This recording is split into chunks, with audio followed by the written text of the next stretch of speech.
প্রাণে মশানে ফেরে ঘরের ভাবনা ভাবে না,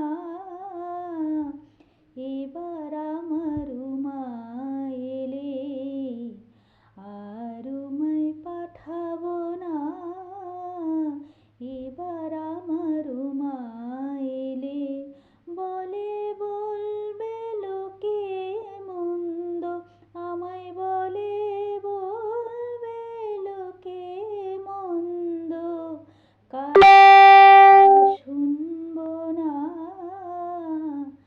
এবার আমার মা এলে আর উমায় পাঠাবো না, গিরি এবার আমার মা এলে। জয় হরি বল। শুভ সকাল। সবার পুজো খুব ভালো কাটুক, সবাই আনন্দে থাকো আর সাবধানে থেকো।